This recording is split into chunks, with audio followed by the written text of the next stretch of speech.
So this is our second lesson here in Unit 3. We're looking today at the binomial theorem, and what we want to do is deepen this connection between Pascal's triangle and combinations, and we want to look at how we can use combinations, how combinations can be applied to solving this problem of how do you expand a binomial.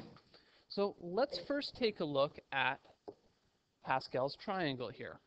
We learned in the last lesson how you generate Pascal's triangle. What we're going to do here that's kind of leading us up to the binomial theorem is we're just going to sort of label the things that we have in Pascal's triangle. And the first thing that we did, well, what we did last lesson was we labeled the rows. We started with row 0, row 1, row 2, and so on and so on and so on. This row number is going to become important. We're always going to refer to that row number as the letter n, okay?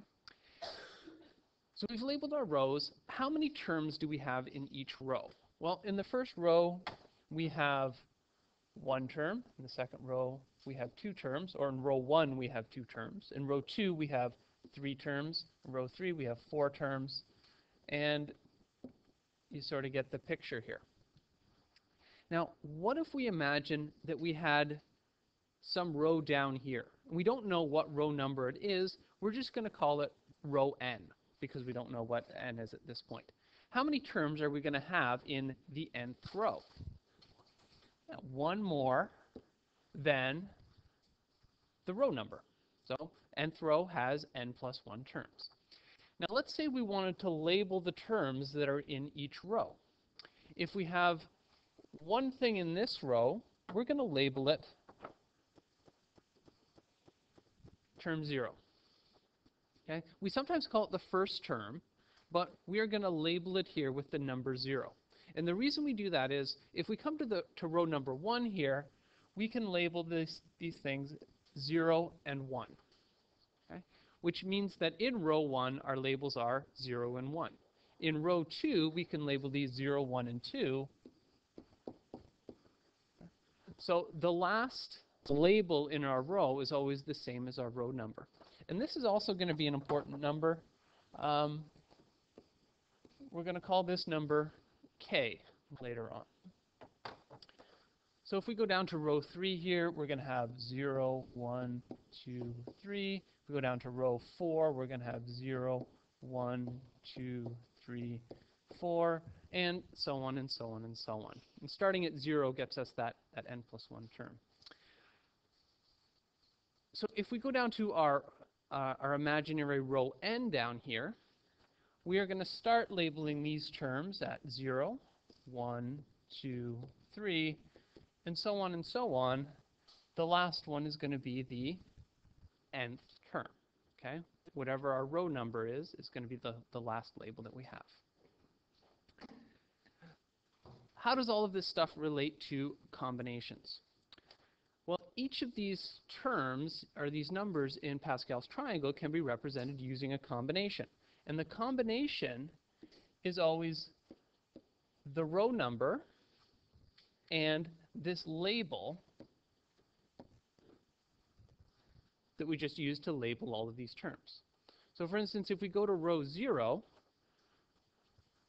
we have row 0. We only have one term, 0. So the only combination we can make is 0, 0. I mean 0, 0. Sorry, 0 choose 0 is just 1. So that's our first term. If we go down to the next row, we have, and I should make this look like a triangle a little bit here. We're going to have first row, we have the 0th element, and then we have the first row, and we have the element that we labeled 1. 0, 1 choose 0 is 1, 1 choose 1. Same thing. Okay. We can come down to the next row. This is row 2. We're going to have 2, 0, 2, 1, 2, 2. 2 choose 0, 2 choose 1, 2 choose 2.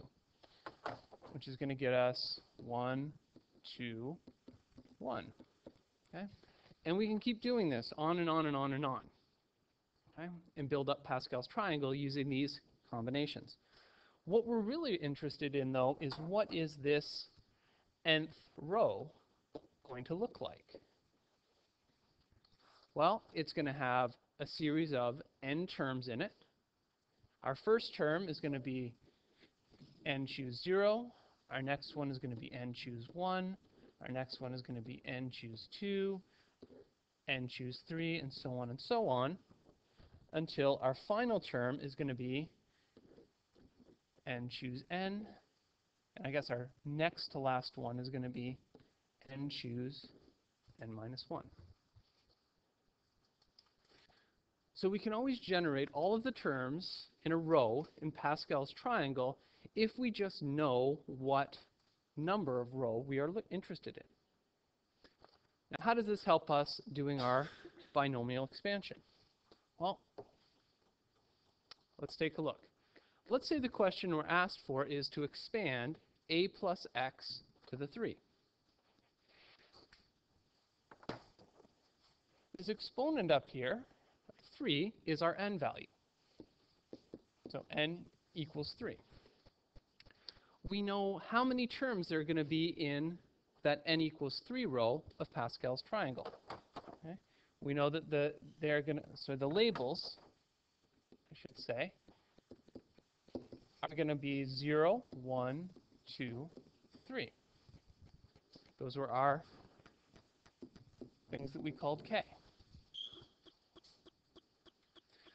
So let's start our expansion here. Okay? We know that the terms, the elements in Pascal's triangle represent our coefficients when we do our expansion. So our first coefficient is going to be 3, 0. Okay? 3 choose 0.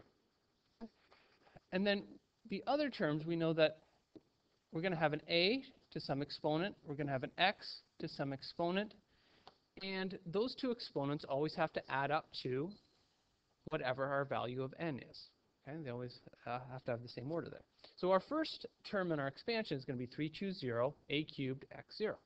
Our next one is going to be 3 choose 1, a squared x 1. So again, our two exponents add up to our value of n. And we're going to have a term that is 3 choose 2, a to the 1, x to the 2. And our last term is going to be 3 choose 3,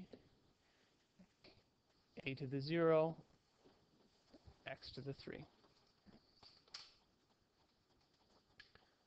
So we know that we're going to have 4 terms. We're going to have one where k is 0, k is 1, k is equal to 2, and k is equal to 3.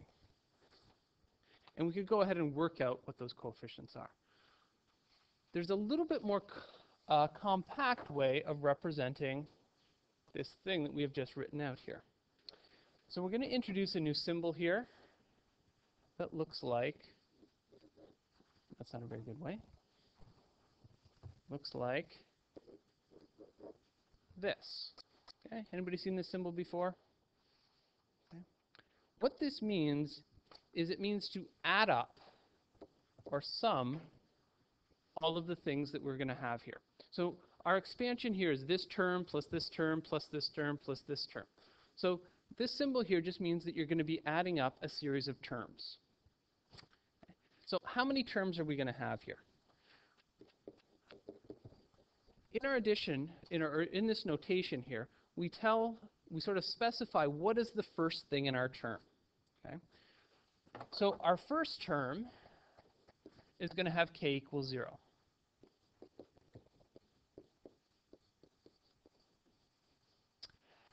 How many things are we going to have to add together?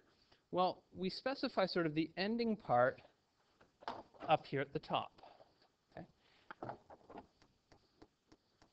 We end when k gets up to the value of 3. So we have a k equals 0, a k equals 1, a k equals 2, a k equals 3 terms, so 4 terms that we're going to add together. And then after this fancy symbol here, we specify how we create each one of our terms. And each one of the terms in this series starts with a combination,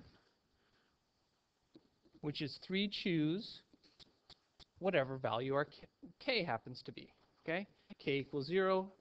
We have 3 choose 0 in our first term. Then each term has an a and an x as our base here. And how do we figure out what the exponents are on these things? Well, our exponent on a is always 3 minus whatever k happens to be. When k is 0, it's 3 minus 0 is just 3. When k is 1, it's 3 minus 1, which equals 2. And our exponent on x is always just our value of k. So these two things are equal to each other. This says have some number, some variable k that goes from 0 up to 3. Okay? Generate a bunch of terms using this pattern here, putting in your value of k for each term, and then the sum, the big sigma here says add all of those things together. Now, what we could do it using, we could put in this number 3 here because we knew that in the expansion we wanted to do, our n value was 3. A more general way of writing this is if we don't know what the value of n is, so we just have to have that variable n in there. So in general, we can write our expansion, a plus x to the n is equal to the sum, as k goes from 0 up to n, of n choose k, a to the n minus k, x to the k.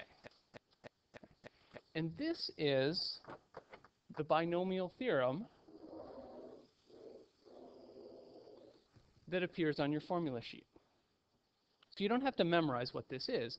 What you need to know is when you're given a problem, you need to know how to expand this out and how to put in the values of n and the values of k to get that series of terms.